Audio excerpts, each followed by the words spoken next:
And so today, we're talking about zeal and the parable of the talents. We could feel the zeal this morning already, couldn't we? That opening song was awesome, was so beautiful. And we could feel the zeal even in the music leading to the meditation.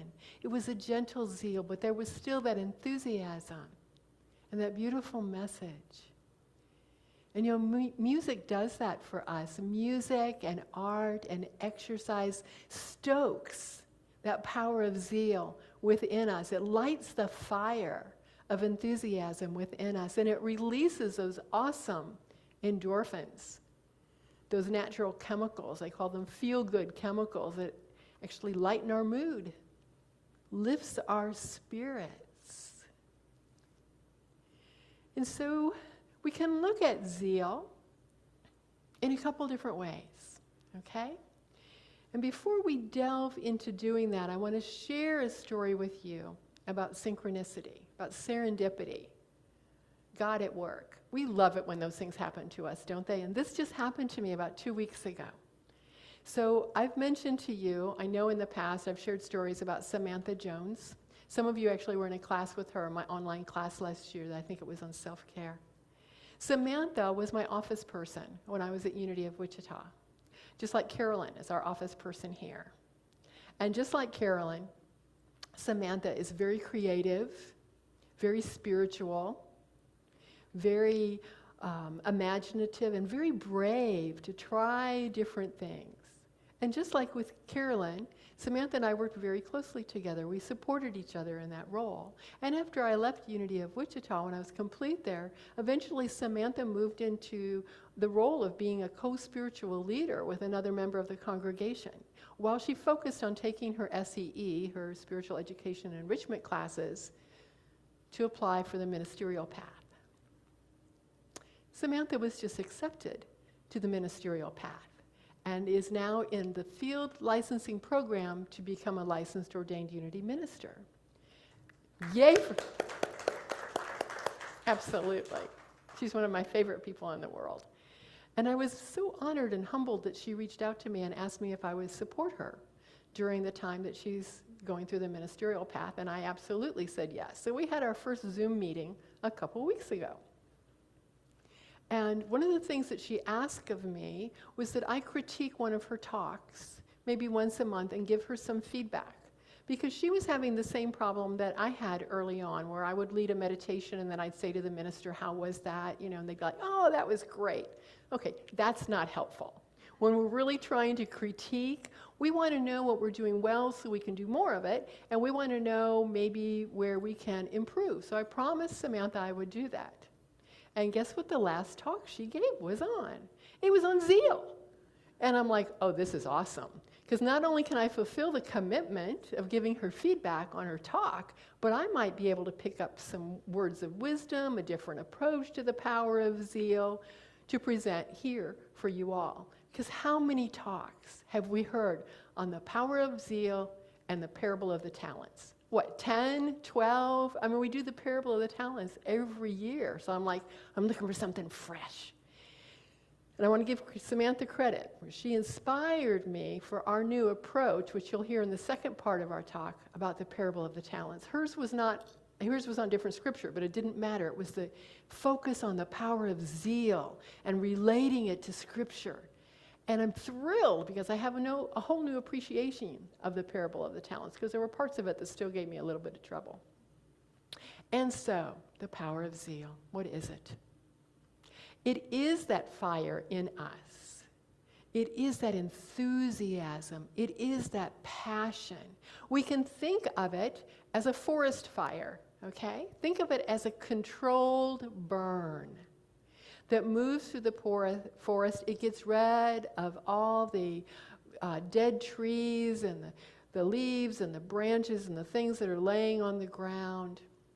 And it clears the way for the sun and the rain to reach the earth and nurture it anew. It's about possibilities once the bottom of the forest is cleaned out. Or zeal can be like a wild forest fire that just burns and burns. It doesn't seem to have a lot of pattern to it. It goes here, it goes there, and it's more destructive than being productive. Or it could be a spark that lands on the ground and fizzles out. That can be zeal. It's up to us. It's up to each one of us as individuals to figure out within us this power of zeal, how to harness it, how to direct it, how to make it a creative process, bring it into manifestation, and not simply fizzle out, knowing that there will be ideas that fizzle out, and that's okay. Each one of us has a special passion and gift and an area that we want to thrive in, and it is ours to do, and we can see that clearly. And some folks really have a hard time with that. My husband Denny is one of them because he's good at so many things, which is awesome, but then it can be hard sometimes to chisel down. What am I enjoying? What do I want to do? What feels like it's mine to do? And I know this room is filled with people that have an abundance of creativity and ideas. It's which ones do we grasp and give power to? And so science is going to help us here. Science has identified parts of our brain that control different faculties, different abilities. And there's several. Today we're going to look at 3. And Carolyn has created a slide for us. We're going to look at 3 primary areas of the brain and what those functions are. Okay? Then we're going to relate them to the power of the zeal. So we're going to go to our heads, into our intellect, actually into our brain. Because we're looking at the brain. But we'll go back to our hearts, I swear. So there's our brain stem, right in the back. Okay? And science says this is our center for fight and flight. This is primitive. This is primal. This is reactive. When babies are born, this is where their head, hanging out, is right in the, I need it now, right now. It's very primal. It's also our center for digestion and for breathing, which is a good thing. We don't have to think about it. Breathing and digestion. Then we move up to the middle part of the brain, the limbic system, right there, okay? This part of the brain is about feeling, okay? This is a feeling part of the brain. We feel things deeply here. It's emotional. It's also our center for hearing. Then we go to the prefrontal or the frontal part of the brain. This is the center for reasoning. Okay, we're going to problem solve. We're going to weigh the options. We're going to look at things from different perspectives. This is also our center for speaking.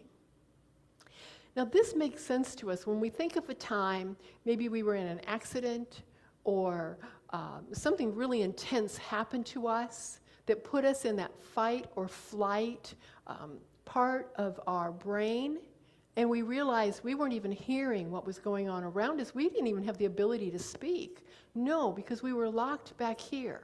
Now, most of the time, we are not. But some of the times we are. It's to give all the energy to our fight and flight, the primitive part of our brain. So Charles Fillmore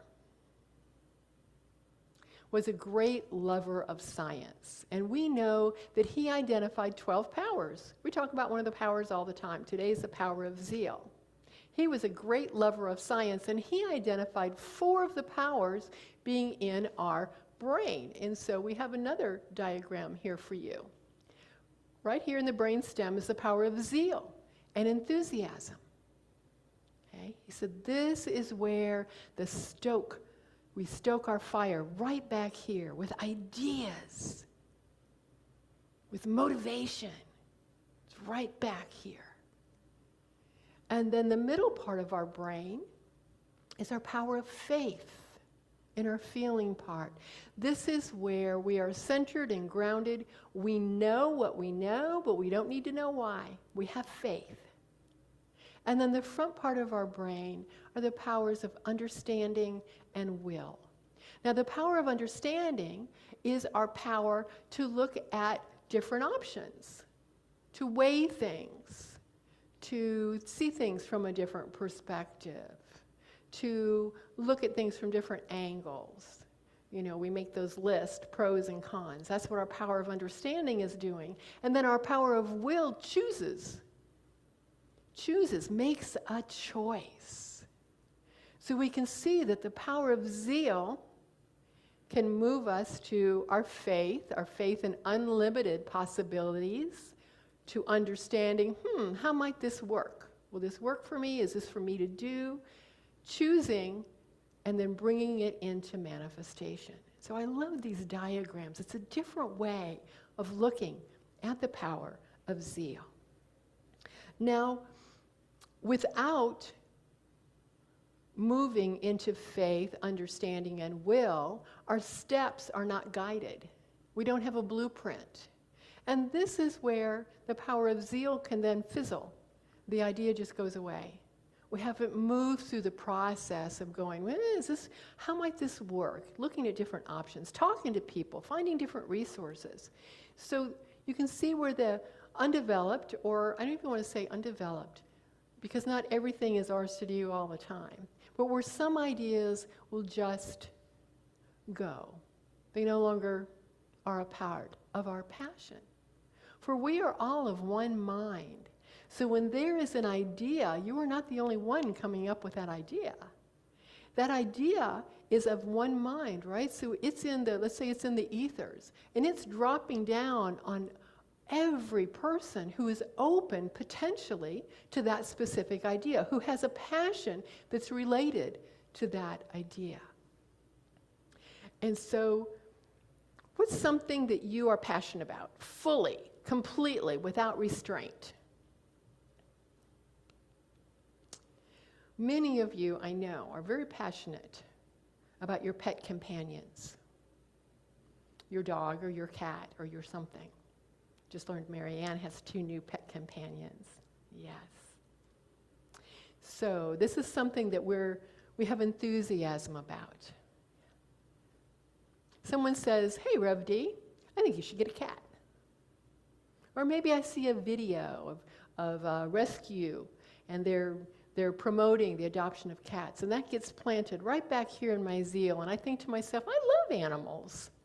Maybe this is something that I want to do. I carry it through to my faith, unlimited possibilities, and I'm going, I'm an adult, right? I can have a cat if I want a cat. And I move that forward to my power of understanding. Okay, let's look at this. Let's look at this from at least 2 perspectives. One, okay, you travel a lot. Are you going to have to board the cat? You also, when you're in Arkansas, you like to camp. You like to go to the lake, and you have this tiny little camper. Are you going to take a cat with you? With a litter box? Not sure if this is mine to do. Or the other part of my understanding might say, let's just go to the pet store and look around. I go to the pet store, I look at the litter box and the litter and the cat food and the scratching post that they will never use. And even maybe start thinking about cat names. Okay. So I'm weighing, what is mine here to do? Or is it not mine at all to do, but I still have a passion about cats? Maybe I can sponsor someone else to adopt a cat. Maybe I can volunteer at the local rescue. Maybe I can send a donation. Maybe I can create a fundraiser for that rescue. The answer is not always that it's yours to do. But there's other ways that you can still involve your passion and bring it into manifestation. So that's one example. Samantha gave this beautiful example. She called it undeveloped. I'm not going to call it that. It just wasn't hers to do at the time. Samantha Jones is also an artist, and she draws these beautiful mandalas. She's been doing this for years. So about 10 years ago, while she was working a full-time job working with developmentally challenged children, she was doing her artwork. She was also doing some intuitive things, coaching. A friend says to her, you should do a mandala coloring book. There's that idea. It goes back here into her zeal. She's an artist. she could not really figure out how to make that come into fruition. It just didn't fit. So there's all sorts of things. There's divine timing. There's was it really hers to do at the time. But it wasn't a few years later until you couldn't walk through a grocery store checkout line without seeing adult coloring books and mandala coloring books. So the idea was out there, right? The idea was out there for others, perhaps, to take it and to run with it. But when we have the idea and we don't carry it through to faith, to understanding and will, then we must release it back into the universe. We must just let it go, as if it didn't ever belong to us at all. There's nothing wrong with that. You're releasing that idea with a little bit more energy. Now, our human self, our ego self, our self with a small s, that ego knows things about us we really wish it didn't, okay? So with sometimes what happens when we have an idea, our ego says, well, who do you think you are? What makes you think you can do that? Who's going to help you with that? Who thought of that? It happens. It happens. And to recognize it and go, shh, I don't need you right now. I'm safe. Just sit over here.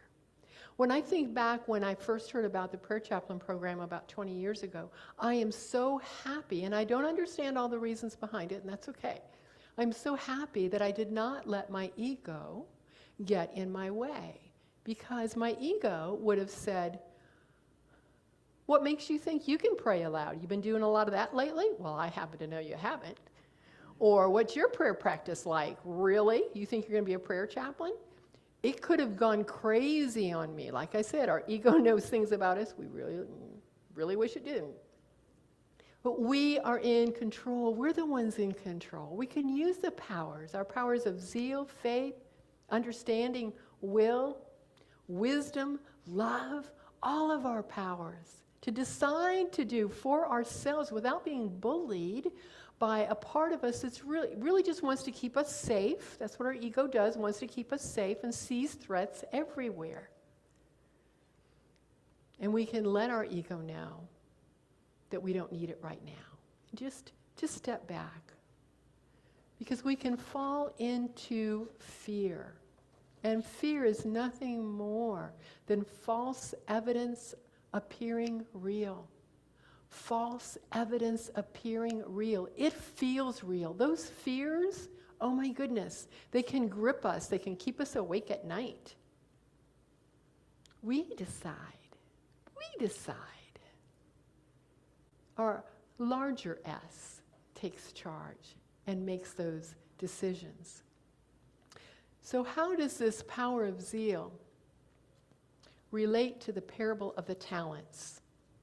Now we know this scripture. It comes to us from the Gospel of Matthew, the 25th chapter. It's verses 14 through 30. And I know some of you are thinking, oh God, please, she's not going to read all of that. No, I'm not. I'm going to paraphrase it. We know the story. There's a master. And a master has three servants. And he's going away on a journey. So he calls his servants together. The first servant he gives 5 talents to. And that servant takes that money and doubles it while the master is gone. The second servant he gives 2 talents. That servant also doubles the money. If we want to think of it as money, talents can be skill, can be ability, can be some other type of gift. In the story, it's about money. It can be anything. To the third servant, he gives 1. Now, the third servant falls into fear, buries the money. He's going to make sure it's safe for when his master comes back. The master returns. He gathers everybody together to find out how they did. He is so thrilled with the first and second servant. He praises them up one side and down the other. The third servant, however, it gets a little ugly. There's a little name calling going on. And it goes on to say this. For to everyone who has will more be given, and he will have an abundance. But from the one who has not, even what he has will be taken away, and cast the worthless servant into the outer darkness. In that place there will be weeping and gnashing of teeth. Now this ending has always given me cause for concern. It's like, why is he so mean? Why did he cast out the servant? And what does it mean for everyone who has, more will be given? And he will have an abundance. But from the one who has not, even what he has will be taken away. Well, today, when we look at this from the power of zeal, it starts to make more sense.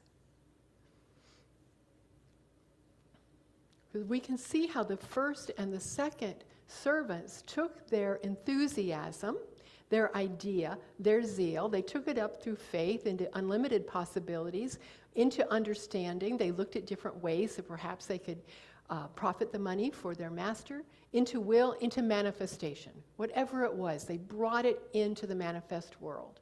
Whereas the third servant fell into fear, false evidence appearing real, buried the money, and that's all he had when the master returned. Now, we understand in this story that the servants are servants unto themselves, that they are also all the masters. And that helps somewhat, because we know how cruelly we speak to ourselves, don't we? We know how rough we can be to toss ourselves out into the darkness, and there sometimes is weeping and gnashing of teeth. It's our self, our small self, our ego, our hurts and our wounds taking priority in our life and saying not very nice things to ourselves that we would never say to another. So let's look at this last part this way. This is how I would say it. For to everyone who has the maturity to move through zeal, through faith, understanding, and will, more will be realized, and they have an abundance in all areas of their lives. But for those who do not have the spiritual maturity to move through the process, even what they have will fizzle and disappear. The idea will go away. We'll release it to the universe.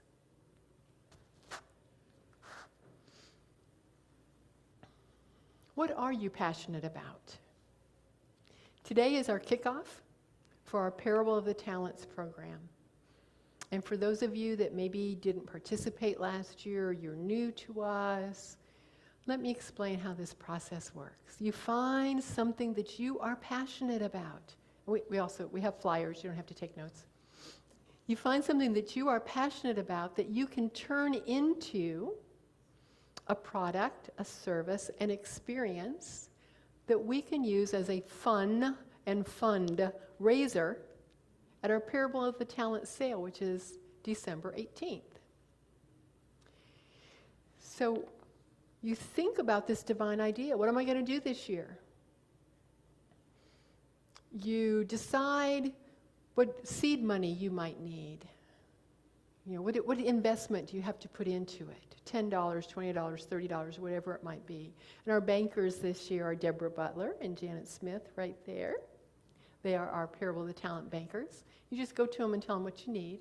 Then you have from now until December 18th to create whatever it is. Although I happen to know a couple of you have already started on your project. You have this amount of time to put together what you're going to sell.